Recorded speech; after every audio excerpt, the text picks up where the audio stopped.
Today on the show, I've got a great question from a viewer all about managing the problem of having too many different opportunities to look at.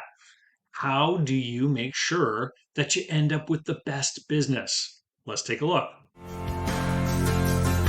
I'm David C. Barnett, and you're tuned in to Small Business and Deal Making, the podcast, YouTube channel, and blog where I talk about buying, selling, financing, and managing small and medium sized businesses while controlling risk. So, if you're looking to take control of your future through buying a business one day, or if you already own a business and you're looking to grow or exit, you've come to the right place. I talk about interesting things, I talk to interesting people, and I answer your questions every week right here. So, be sure to hit like and be sure to hit subscribe, and let's get to it. Are you thinking of growing your business or beginning a journey into entrepreneurship? Take a shortcut to success by buying an existing and profitable business the right way. Visit businessbuyeradvantage.com and learn more about my online training, group coaching, and consulting services designed to help you win. All right, so I got a great email question from someone that I've had a few private one-on-one conversations with. And I wanted to read this question because it is a good one. And I don't have a video about this, so it's gonna add to the content online. So he writes to me, he says, "Thanks. Here's my current dilemma. Let's see if you have a video on this." And I don't, so I'm making one. Through my network, I made contact with an industry insider who I took out to lunch in hopes of hiring him to assist with the due diligence process. Okay. So in my due diligence videos, I sometimes mention finding an expert consultant from an industry if you're not an industry expert. And that's exactly what he's talking about. In the course of the conversation, turns out the business he helped build alongside the current owner and worked for 25 years is up for sale. It's 4 to 5 times bigger than the business I'm looking at. We'll call that business A, and has been in business for nearly 50 years. I have no idea of the profitability yet. He's made the introduction and I've had a brief initial call with the owner. Unfortunately, the owner's on vacation, so our next conversation and hopefully our on site visit is set for 2 weeks from now. Okay. In the meantime, the broker of the initial company, Company A, is saying they've received two offers and wants to know if I'm looking to make one while they're considering these. I told him I have a number in mind, but want to explore this other potential opportunity. Um, and so, basically, he's asking me now, what would I do? Would I A, make a verbal offer to give them an idea of what I'm interested in doing? B, submit an offer to purchase, and this is a form that is part of the Business Buyer Advantage online training. Submit your offer to purchase form unsigned to outline the deal structure. Or C, tell them that I'll get back to them after I've had a chance to see if the other company is worth pursuing. All right, so great question, and we're gonna go into these one at a time. So when you're looking at more than one business that's for sale, you have to kind of think about another sort of market where there are multiple opportunities to do a transaction with multiple people, but in all likelihood, you are only really able to do one transaction. So a great analogous kind of marketplace would be the dating market. Okay. So you can, go out and meet a bunch of potential partners, go meet a bunch of pretty girls, but you can only get married to one, right? And so obviously what everyone is trying to do in the dating market is they're trying to end up with the best possible mate that they can, just like in the buying a business, right? Now ultimately you can buy more than one business, and over the course of time you can acquire more, roll them together, etc. But at this moment in time, for most buyers out there, they've got the capital, the credit, the resources to do one deal, and really that's what they've got to focus on, is getting that one deal done. And then probably it's going to take a few years of building the balance sheet of that company to go and then do another deal. So let's just think about this. Um, so the three options that he gave me were: make a verbal offer to give them an idea, or submit an offer to purchase but don't sign it, and three, tell them I'll get back to them after I have a chance to see if the other company is worth pursuing. So let's think about the other party of company, the seller of company A, in receiving any one of these three things. So a verbal offer. So they've got two written offers, and now you're going to give them a verbal offer to let them know where you're going to be.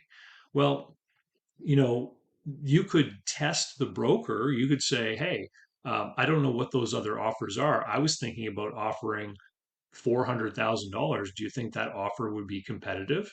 Right? Most of the time, regardless of what the other two offers are going to say, the broker will say, well, like if your 400,000 is half of what the other offers are, the broker might say, don't waste your time. Right? Okay. But if the other offers are for 420,000 and 390,000, the broker is going to say, yeah, make your $400,000 offer. Okay, because it's in there and it's going to be competitive. And the broker obviously is trying to get the deal done and wants as many potential offers as possible. So that could be an easy test. Submitting the offer to purchase unsigned, I don't understand the value in that, right? Um, and let's get into number C. Tell them that I'll get back to them after I have a chance to see if the other company is worth pursuing. So think of it again from the seller of company A's point of view. What you're basically communicating to them is you're saying, I really don't like your business as much than this other one. Um, you just wait. Maybe I'll get back to you if this other one doesn't work out. So that isn't going to make anyone feel good. Let's talk about dating again. If I meet Sally and start talking to Sally, and we start exchanging text messages, and I take her out for coffee or whatever, and then I meet Laura, who I think is much prettier, and then I call Sally and say, "Listen, we've been having a great time, but I want to spend more time with Laura because I think she's prettier, and then if it doesn't work out, I'll come back and date you again." Like Sally's not going to be happy about that. Regardless of what she thinks of me, she's her opinion is going to sour, right? Because of the way I've treated her in that conversation, in that back and forth, right? And so you have to be mindful of your relationship with the seller. If you guys get anything from the videos that I put out, it should be that buying a business or selling a business is a really hard thing. And in order to do it, there has to be the buyer and seller working together to overcome the various different challenges that are going to come up throughout the process of doing the transaction. And so, in order for them to work on this project together and get the deal done, people have to have a working relationship in which they trust each other, they develop a respect for each other, etc. And so, you always have to be cognizant of that relationship with the other person. So, let's let's reframe this, and I'll kind of give you an idea of how you should be thinking about this problem of talking with more than one seller at the same time. The the sellers don't have a problem telling buyers when they have more than one offer, right? Why is that? Well, because they know that they've got a business, and hopefully it's a good business and it's profitable, and they don't mind letting people know that many people are pursuing the business. It would be like the pretty girl saying, I have all this attention from all these men, right? It's not a secret. If she's a pretty girl, we can just assume that lots of men are interested in her, right? And so that's kind of public. But for a buyer to kind of balance that footing and give themselves power in the scenario as well, it's not a problem to say to a seller, I'm looking at multiple businesses that are for sale, right? Which is different than saying, this other one I found is likely better than you. Do you see the difference between the two? So for buyers to say, I'm looking at multiple deals all the time, I don't think is a problem. And I think that it's something that you should say so that you command some degree of respect or credibility with sellers, and you let them know that they don't have a monopoly on your attention, that you are looking at multiple other businesses that you might buy. And so here's the other thing is, when you're out dating, that it's highly unlikely that going on a date with one woman is going to mean that you're going to end up marrying her, right? Like that's the goal, but we know through our own experiences and through everything that we see around us and everybody else's relationships that you have to date a lot of different people in order to find someone with a high degree of compatibility. And then you have to have an alignment of your life goals And then you have to have an alignment of a lot of other factors. You know, I've seen people like each other, have similar goals, but then because of career, family pressures, maybe former marriage partners, exes, and children, and all that kind of stuff, the relationship still can't work because there's these incompatibilities that surround them that make it so it's hard to work. So the same thing happens with buying a business. You could find three businesses that you really like, but your banker doesn't like one of them, or some other thing comes up. You're halfway through a deal with business number two, and some issue with respect to their taxes comes up, and suddenly they can't sell, or there's a title problem, or they end up in a lawsuit, or like these things happen. And so, what then is the proper format? The proper format is that you always look at multiple businesses, you always pursue them, and you always negotiate for them based on what it is that they have to offer. So, business A in this situation, he's already looked at it, he's already done some investigation, he's already figured out what it's worth to him. The advice that I gave him was pursue the deal, create an offer or multiple offers and submit them and see how it works out in the negotiation, while you also carry on with opportunity B, with the second business. Go and have that meeting, submit the opportunity. So what happens then if opportunity looks B looks really good, and then you find out one of your offers for opportunity A is accepted? Nothing. You just keep pursuing them both, because we know that getting a letter of intent or getting a deal accepted is hard. We also know that a lot of businesses don't survive due diligence, right? And so if you think that opportunity B might be a good one, then what you would do in your offer for opportunity A is you would give yourself a longer window of due diligence, so that you give yourself more time to complete negotiations for opportunity B, right? So you got an accepted deal on A, you're still negotiating for B, you start to do due diligence on A. Due diligence could fail because of something you find, but if it doesn't and it still looks good, you keep working on it, so that you're then able to make your offer, negotiate on B, and start due diligence on B, because you could then find something in B you don't like. Now, if you manage to jump all the hurdles on both of these deals, then yeah, you're going to be in a position where you're going to have to choose. But it's not at this point. It's not upfront, right?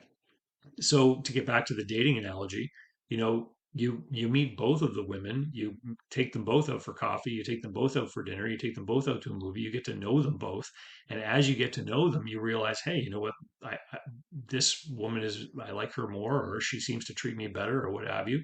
And just through the natural process of working through the exercise, a lot of the time, the field will thin. The opportunities will fall away.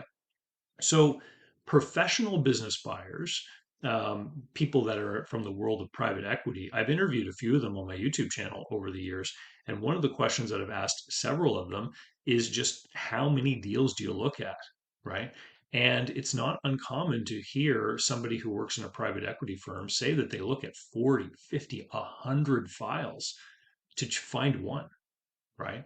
And so the deal flow issue is an important one, because the one thing that gives you the best opportunity to find a good deal is to have good deal flow. And this is why, working on getting things to look at and making offers is the number one priority for someone who's looking to buy a business. And in my group coaching program, for example, a lot of the members of the program are doing proprietary search. They're mailing out letters. Um, uh, they're going to brokers. They're going to industry events. They're meeting people. They're using tools like LinkedIn. They're networking actively, meaning that they're calling people in an industry and just asking, do you know of anyone who might be selling soon? Like, they're doing all these kinds of activities to create the deal flow, so that they have options, so that they can work on these deals knowing full well that things will fall apart. When you don't have deal flow, that's when you become faced with the problem of the scarcity mindset. A lot of people that I will meet through online interaction, they'll say, "I can't find a business," or "It's really hard to find a business." And when they find one that's halfway decent, they then feel like they need to pursue the deal because they so rarely see a good business. And when I when I ask them, what are you doing to find deals? Invariably, I'll find out that they've signed up for some kind of email alert from one of the big business selling websites. Well, we know that 4 out of 5 deals that happen don't involve any intermediaries at all.